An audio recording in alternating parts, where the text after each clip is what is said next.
underline. Omong dikit tapi nyelekit. Bersama Om Bob. Om Bob, dengan adanya isu-isu yang ramai saat ini, situasi politik juga sedang panas. Ada 11 situs yang diblokir di Indonesia. Bagaimana Om Bob menggarisbawahi masalah ini? Ya, memang beberapa waktu yang lalu situs-situs di internet itu ada 11 yang di-ban ya, ditutup oleh Kominfo karena dianggap dalamnya itu penuh dengan isu-isu sara yang membahayakan kesatuan bangsa. Ya. Antara lain ada portalipiungan.com ya. Ada lemahirengmedia.com ya, ada bersatupos.com ya, ada 11 itu. Ya. Kalau kita ninjau bahwa Indonesia itu adalah negara demokratis, maka sebetulnya penutupan situs ini tidak dibenarkan.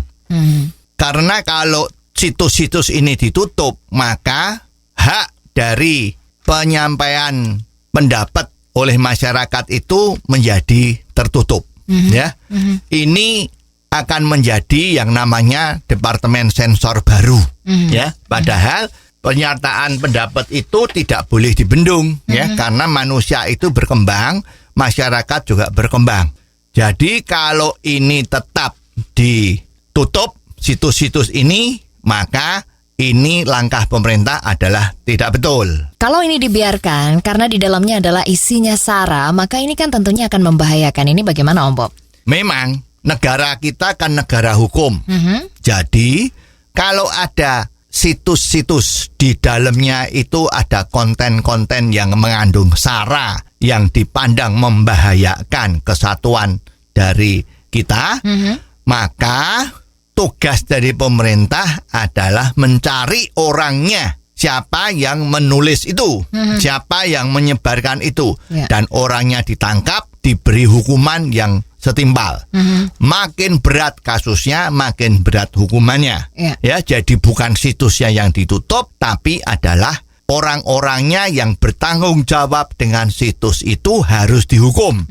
Sepanjang hukum itu ditegakkan dengan betul, maka tentu situs-situs itu sudah tidak berani lagi memberikan isi-isi konten yang penuh dengan sara yang bahaya tadi itu.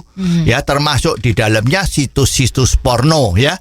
Karena kalau pemerintah menutup situs yang satu namanya 123.com, tiba-tiba orang yang sama itu bisa mengeluarkan situs baru namanya 789.com.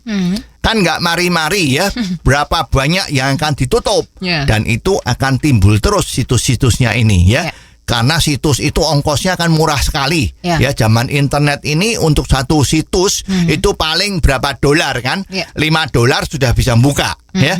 Jadi yang paling betul orangnya cari, ditangkap, dihukum sesuai dengan hukum yang berlaku.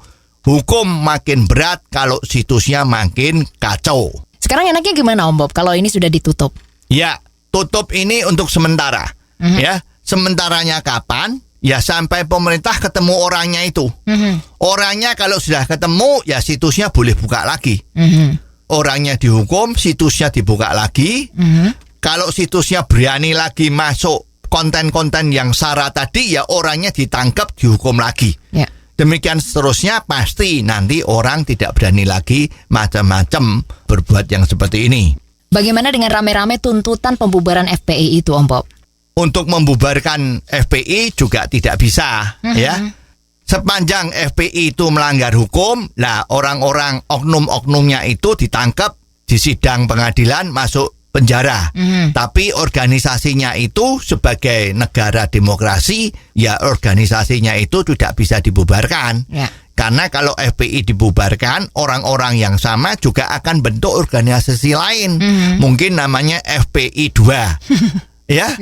Jadi yang penting adalah asal melanggar hukum, yang bersangkutan oknum-oknum ini harus masuk penjara lewat pengadilan. Dengan demikian maka organisasi massa itu juga akan menjadi tidak berbau sara dan akan menjadi penunjang pembangunan negara kita yang tercinta ini. Oh, jadi begitu ya Om Bob.